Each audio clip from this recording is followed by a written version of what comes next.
뉴스데일리 베스트 종합뉴스는 평일 오전 6시에 시작합니다. 그 이름도 아름다운 민들레. 네, 예, 피아니스트 양해. 민들레 씨. 예, 큰 박수 부탁드립니다.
여러분의 아침을 여는 뉴스 데일리 베스트, 지금 바로 시작합니다.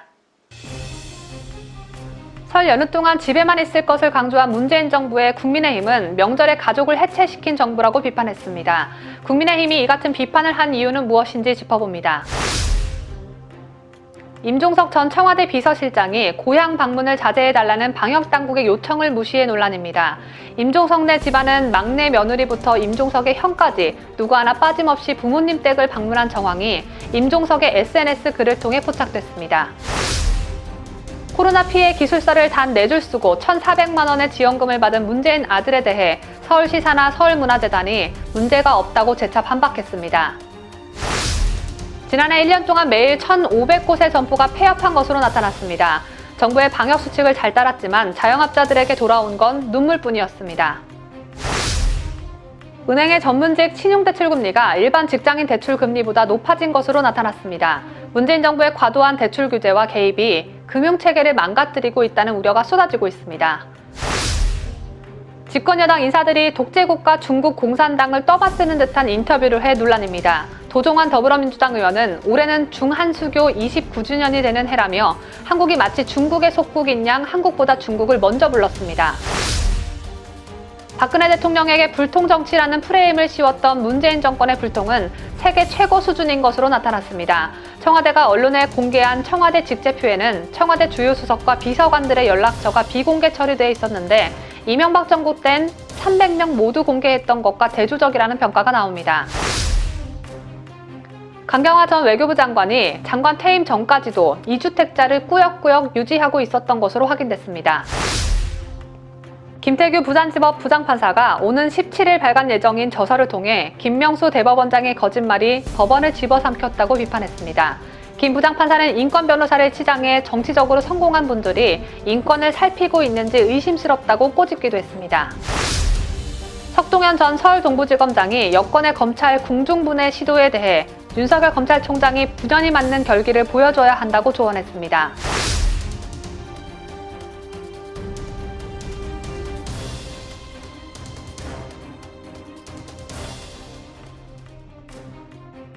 시청자 여러분, 편안한 설 명절 연휴 보내셨습니까? 뉴스 데일리 베스트 미네커입니다.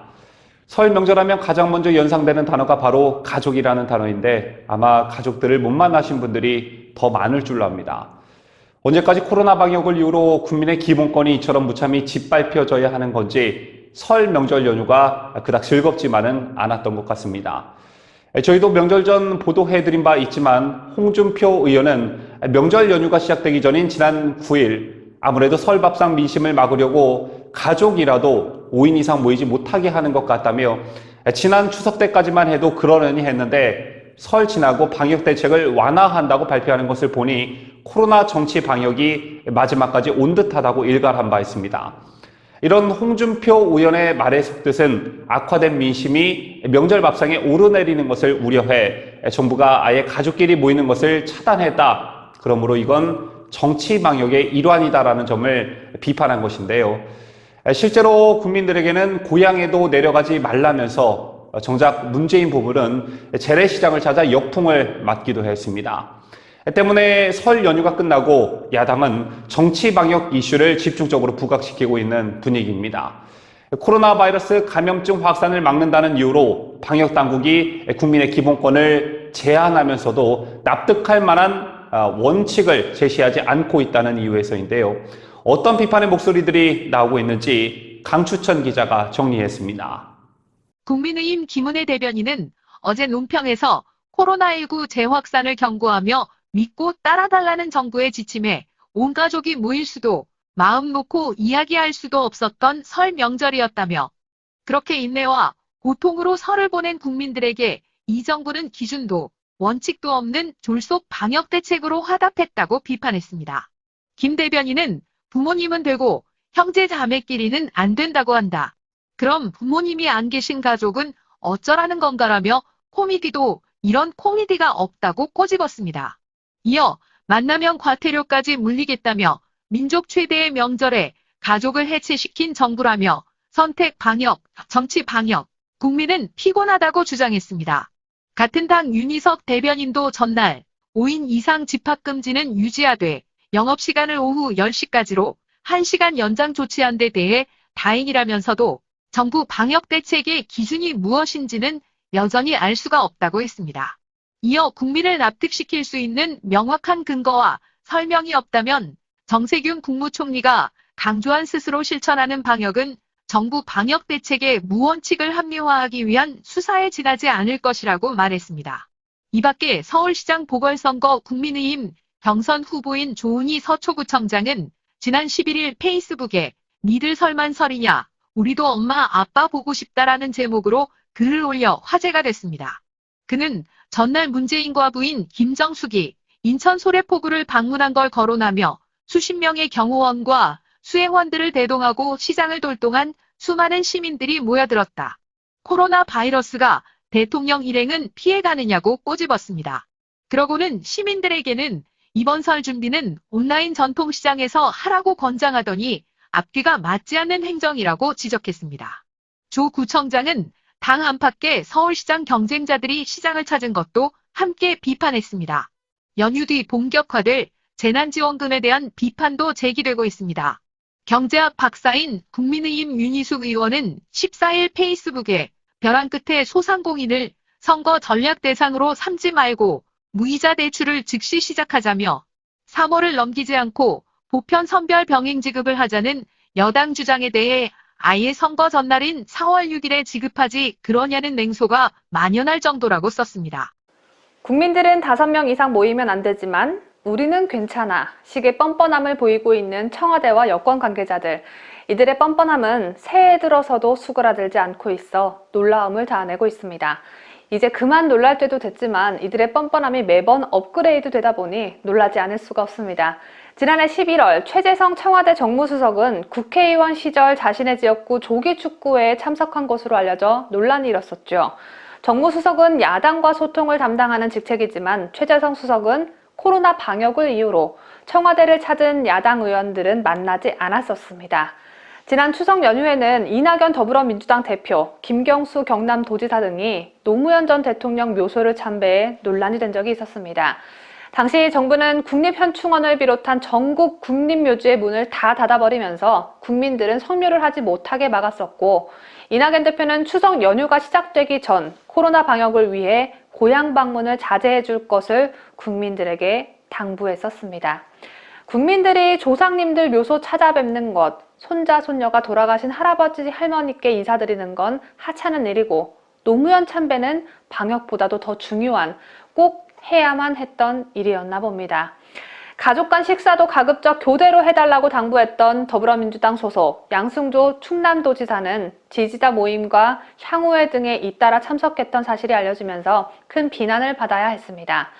가족들이랑 식사도 못하게 했던 양반이 본인은 이 모임 저 모임 열심히도 다녔던 것입니다.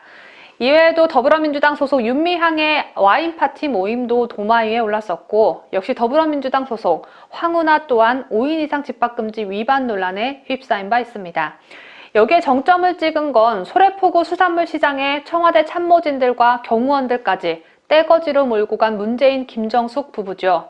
그런데 문재인 부부에 가려져 방역수칙 위반 논란의 주인공이 되지 못한 인물이 있습니다. 바로 대한민국을 대표하는 친문 인사 임종석 전 대통령 비서실장입니다.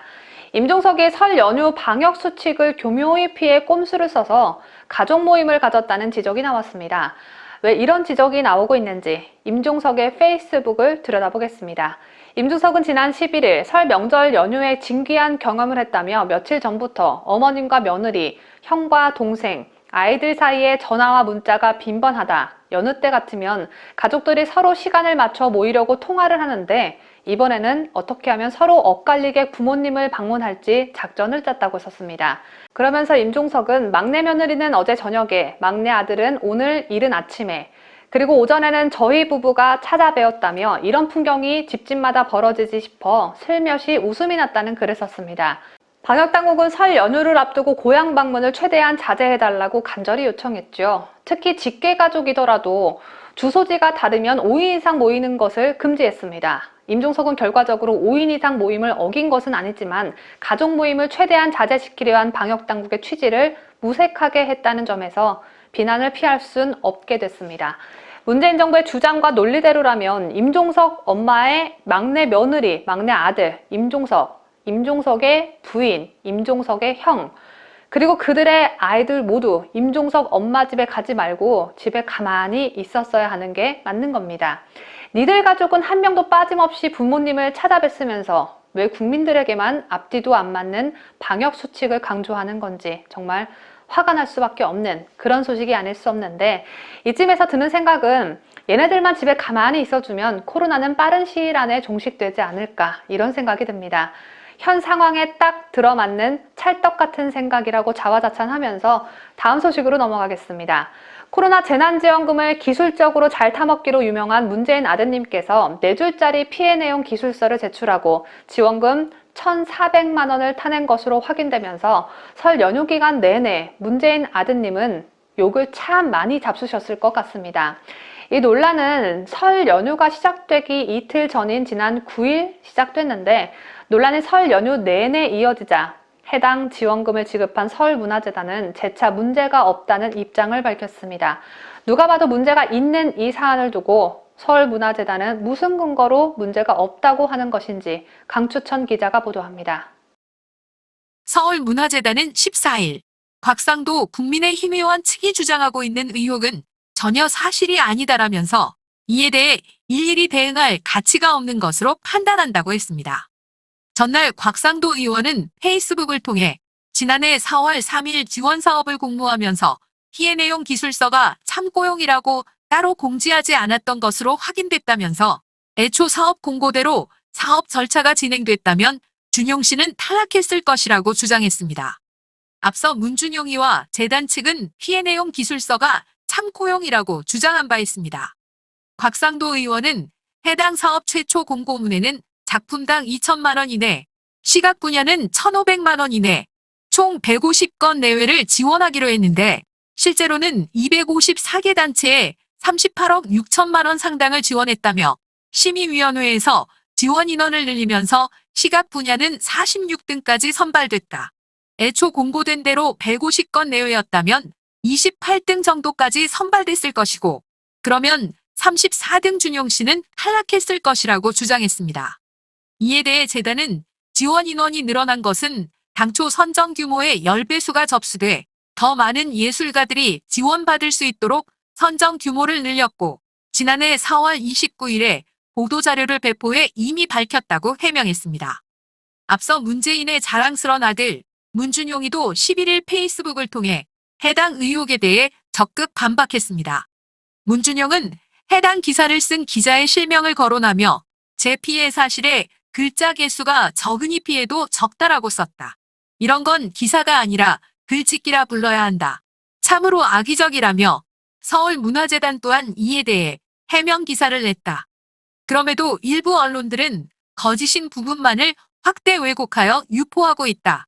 이런 짓은 멈추어 달라고 했습니다. 문준용 너나 코로나 지원금 대상자에 지극히 합당하게 선정된 척하는 이런 짓을 멈추어 줬으면 좋겠습니다. 어디다 대고 이런 짓이라고 하는 건지 김정숙 아들내미 품격이 역시 지엄마 뺨치네요. 한편 곽상도 의원실이 9일 서울시 산하 서울문화재단으로부터 제출받은 자료에 따르면 지난해 코로나 피해 지원금을 신청한 시각 분야 지원자는 모두 281팀이었습니다. 곽상도 의원실이 지원자들의 피해 내용 기술서를 모두 조사한 결과 탈락자 235팀 가운데 215팀인 91.5%는 문준용보다 피해 사실을 더 자세히 적었습니다. 뉴스데일리 베스트 강추천입니다. 경제 관련 소식입니다. 문재인 정부의 비논리적 코로나 방역 수칙에 막대한 피해를 입은 자영업자들에게 올해 2021년은 과연 희망의 해가 될 수 있을까? 걱정이 참 크죠. 소상공인시장진흥공단이 전국 상가 데이터를 분석한 결과 1년 만에 자영업 점포가 무려 23만 개나 증발한 것으로 나타났고, 상가 공실률도 3분기 연속 신기록을 달성한 것으로 나타났습니다. 문재인 정부의 방역 수칙을 잘 따랐지만 돌아온 건 내 일터가 사라지는 일이었습니다. 폐점한 점포들의 실태와 눈물을 머금고 있는 자영업자들의 목소리, 강혜국 기자가 전합니다. 한국경제에 따르면 경기 부천에서 3년째 PC방을 운영해온 A 사장은 지난해 12월 사업장 문을 닫았습니다. 문재인 정부의 고강도 사회적 거리두기 시행으로 영업시간이 제한되면서 이 사업장의 매출은 1년 만에 반토막도 아닌 반이반 토막이 났습니다. 임대료, 전기요금 등 총 1,000만 원에 달하는 고정비 청구서는 매달 A 사장에게 돌아왔습니다. 그는 시간을 끌수록 임대료 부담만 늘기에 대당 100만 원에 들여놓은 최신 PC 본체 200대를 중고업자에게 대당 30만 원에 던졌다고 말했습니다. 그러면서 정부 방역 정책을 잘 따랐다고 생각했는데 결국 돌아온 것은 폐업이라고 한숨을 내쉬었습니다. 코로나 사태가 1년 이상 장기화하면서 소상공인 및 자영업자들의 줄폐업은 이어지고 있는 상황입니다. 14일 소상공인시장진흥공단의 전국 17개 시도 상가업소 데이터를 분석한 결과 지난 4분기 전국 상가 점포는 241만 6,252개로 집계됐고 1년 만에 전국에서 상가 점포 23만 3,758개가 사라졌습니다. 지난해 11월 말부터 전국적으로 코로나 확진자가 다시 급증하면서 사업을 포기하는 소상공인들이 잇따른 것으로 분석됩니다. 정부가 코로나 확산을 막겠답시고 지난 12월 8일 수도권 사회적 거리두기 2.5단계를 시행함에 따라 노래 연습장, 실내 체육시설, 학원 등이 문을 닫아야 하는 상황까지 내몰렸고 카페에선 실내 취식이 금지되고 식당은 밤 9시 이후엔 포장과 배달만 허용됐습니다. 이어 23일부터는 수도권 5인 이상 집합금지 명령까지 시행되면서 크리스마스 등 연말 대목에 대한 기대마저 물거품이 됐습니다. 학원, 독서실 등이 있는 학문 교육 업종에 점포 감소폭은 두 번째로 컸습니다. 지난 3분기 19만 4,827개였던 학문 교육 관련 점포는 4분기 들어 17만 5,809개로 9.8% 줄었습니다. 전년 동기와 비교해선 15.8% 감소했습니다. 슈퍼마켓, 의류점 등 오프라인 상점이 해당하는 소매 업종은 지난해 3분기 84만 8,474개에서 4분기 77만 45개로 9.2% 줄었습니다. 서울 강남구에서 옷가게를 운영하는 B씨는 은행 대출을 받아 시작한 사업인데 코로나의 정통으로 맞아 매출이 반토막 났다. 직원을 한 명 한 명 줄이는 방법으로 버텨왔지만 월세 500만 원을 감당할 수 없는 지경에 이르러 폐업은 선택이 아닌 필수가 됐다고 한탄했습니다. 이렇게 지난해 폐업하는 소상공인이 급증하면서 전국 상가 공실률은 지난 3분기 연속 최고치를 경신했습니다. 한국부동산원에 따르면 4분기 전국 중대형 상가 공실률은 12.7%로 통계 작성 이래 가장 높은 것으로 조사됐습니다. 지역별로는 경북 19%, 세종 18.6%, 충북 17%, 전북 17%, 대구 16.8%, 울산 15.6% 등 서울, 경기, 제주를 제외한 전 지역의 공실률이 10%를 웃도는 것으로 나타났습니다. 상가 10칸 중 1칸 이상은 비어있다는 뜻입니다.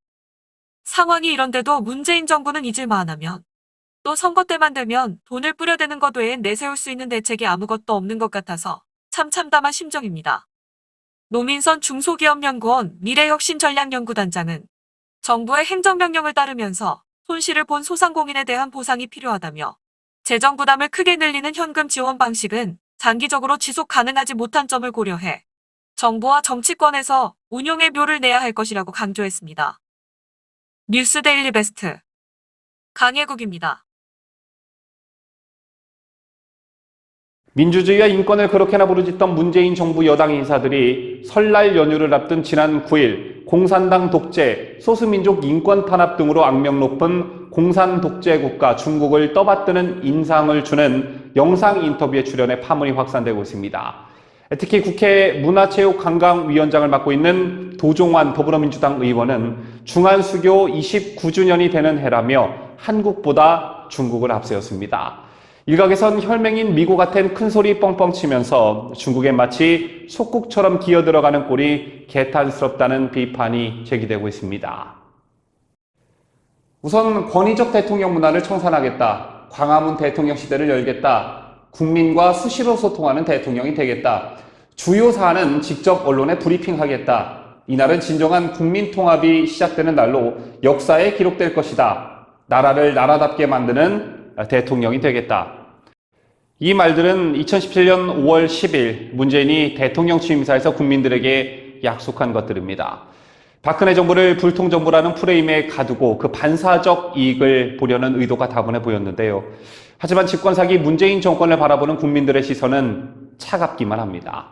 여러분 아시다시피 집무실을 광화문으로 옮긴다는 공약은 곧장 폐기됐고 시장에 들러 마주치는 시민과 격이 없는 대화나 광화문 광장에서의 대토론회 등의 약속은 아예 없던 얘기가 됐습니다.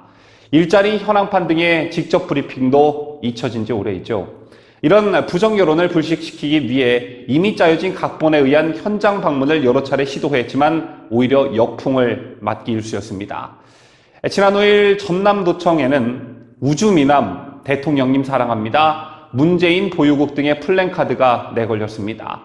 5인 이상 집합금지 상황에서도 문재인의 방문을 환영하는 20여 명이 도열했고 과잉 의전 논란이 일자 청와대는 직원들이 자발적으로 한 것이라고 해명했지만 여기가 북한이냐라는 반응들이 속출했습니다.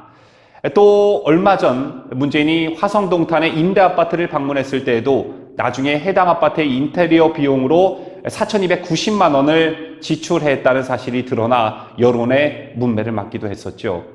이 밖에 언론과의 소통도 원만하지 않은 것으로 알려졌습니다. 대표적 사례는 청와대가 언론에 공개한 청와대 직제표인데요. 직제표에는 청와대 비서실과 정책실, 국가안보실의 비서관 이상 참모들의 이름과 전화번호가 적혀 있었습니다. 하지만 비서실과 정책실의 주요 수석과 비서관들의 연락처 상당수가 비공개 처리된 상태입니다. 그나마 연락처가 표시된 참모들도 대부분 언론 접촉을 하지 않는다고 하는데요. 청와대에서는 개별 수석실은 언론 취재에 응하지 않는 것이 원칙이라는 말이 공공연한 매뉴얼로 되어 있고 참모들 중에는 취재에 응하면 민정수석실의 조사를 받게 된다고 말하는 이들도 적지 않다고 합니다. 자, 그럼 문재인 정권이 불통이라고 몰아세웠던 이명박 박근혜 정부 때는 어땠을까요? 이명박 정부는 300명 이상의 전체 청와대 참모진들의 연락처를 공개했고 박근혜 정부 때도 비서관 이상은 각 수석의 입장을 언론에 직접 설명했습니다.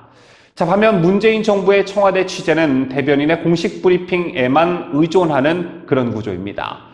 대변인이 불러주는 말을 받아쓰기 하는 것 이외의 취재는 사실상 봉쇄된 구조이죠. 어디뿐입니까? 말로만 협치를 말할 뿐 박범계 법무부 장관 임명을 강행함으로써 현 정부 들어 야당 동의 없이 임명되는 27번째 장관이 탄생됐습니다. 이쯤 되면 떠오르는 말이 하나 있죠. 우리인이 하고 싶은 대로 다 해. 일부 극렬 지지층이 만들어준 이 말을 믿고 지난 4년 국정 운영을 짓꼴리는 대로 해온 문 정권의 말로가 궁금해지는 요즘입니다. 아직 저희 채널을 구독하지 않으신 분 계시다면요. 구독 버튼 꼭 눌러주시고요. 알람 설정도 부탁드립니다. 살아있는 권력과 관련된 비리들이 그동안 줄줄이 터져 나왔지만 수사와 재판은 그야말로 개걸음을 하고 있습니다. 청와대 울산시장 선거 개입 의혹 사건의 경우 13명이 기소됐지만 임종석 전 청와대 비서실장 등에 대한 수사는 거의 중단된 상태입니다. 이 사건 재판은 피고인 측의 고의지연 시도에 우리법 연구회 출신인 김미리 부장판사의 방임적 태도가 겹쳐 기소 1년이 넘도록 열리지 않고 있는데요.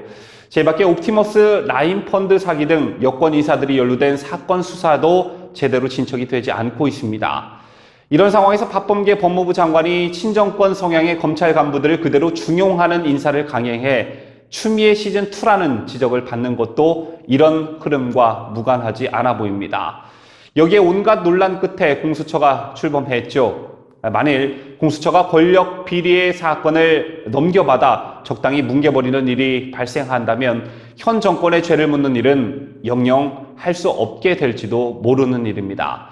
자, 때문에 윤석열 검찰총장의 역할이 어느 때보다 중요해 보입니다. 그간 저는 방송에서 윤석열 총장과 관련해 여권과 관련한 수사 결과를 보고 그에 대한 판단을 해도 늦지 않는다는 말을 지속적으로 강조해 왔는데요. 재론 가운데 석동현 전 서울 동부지검장이 윤석열 검찰총장을 향해 조언을 했습니다. 석 전 지검장은 윤 총장에 대해 차라리 내목을 칠하는 결기를 보여줘야 한다고 강조했습니다. 보도의 김자유 기자입니다. 석동현 전 서울 동부지검장이 윤석열 검찰총장을 향해 검찰의 수장으로서 여권의 사이비 검찰개혁 오리와 초토화 수준을 넘어 아예 검찰을 공중분해하겠다는 시도에 대해 차라리 내 목을 칠하며 군연히 그 불의한 시도를 막겠다는 결기도 보여주어야 한다고 밝혔습니다. 석 전 지검장은 자신의 페이스북에 여권 내 반검찰 결사대가 설 연휴 직전인 8일 국회에 중대범죄수사청 설치 법안을 제출한 것은 공수처법에 이어 다시 검찰 해체 작업을 추가로 속기한 것이나 다름없다며 이제 우리의 관심은 검찰의 수장인 윤석열 총장의 대응이라며 이같이 밝혔습니다. 석 전 지검장은 검찰의 수사권 중 고위공직자 부분은 공수처를 만들어 이미 뺏었고 중대범죄수사청을 만들자는 건 그나마 검찰에 남은 몇 가지 중대범죄의 수사권마저도 박탈하겠다는 뜻이라며 검찰의 무력화, 초토화를 넘어 공중분해를 통한 검찰 해체 수순으로 가고 있다고 주장했습니다. 그는 검찰을 무력화하고 수사권을 빼서 공중분해할 경우 몇몇 건에 불과한 권력형 비리 사건은 그냥 덮이는 것으로 끝나지만 검찰의 수사 지휘나 수사 업무 중 절대 다수 부분을 차지하는 일반 국민과 기업들의 형사 분쟁에서 발생할 폐해나 부작용은 막대하다고 주장했습니다. 석 전 지검장은 윤 총장이 지난 1년 동안 총장 자신에게 가해진 핍박이나 자리 흔들기에 맞선 결기는 당당했다. 최재형 감사원장의 악정고투 덕분에 원전 1호기 등 권력형 비리 수사를 지금도 계속하고 백운규를 영장 청구까지 한 것은 평가할 만하다. 그러나 그것만으로는 부족하다고 했습니다. 또 정권도 유한하지만 윤 총장의 임기 또한 몇 달이면 끝이라며 그것이 총장직을 마친 후에도 계속 존속될 검찰 조직이 그나마 덜 죽고 또 윤 총장 본인도 사는 길이 아닌가 한다고 부연했습니다. 자유대한민국을 수호하는 뉴스데일리 베스트 김자유입니다. 문재인 정부가 북한에 원전을 지어주는 방안을 검토한 문건에 대한 논란이 새해 벽두부터 정치권을 강타했었죠. 문재인이 2018년 4월 북한 김정은과의 판문점 도보다리 회담에서 원전 지원 계획이 들어있는 USB를 건넸는지도 총리의 관심사로 떠오르고 있습니다. 남한과의 약속을 어기고 핵무기를 점점 더 견고히 하는 북한에 원전을 지어주겠다는 발상을 했다는 것 자체가 어처구니 없는 짓거리임과 동시에 반드시 이적 행위 여부를 따져봐야 할 것입니다. 자, 만약 이 모든 게 사실이라면 원전을 지어주겠다는 우리 쪽 제안에 북한 김정은은 어떤 생각들을 했을까요? 북한은 오래전부터 만성적 전기난에 시달려왔습니다.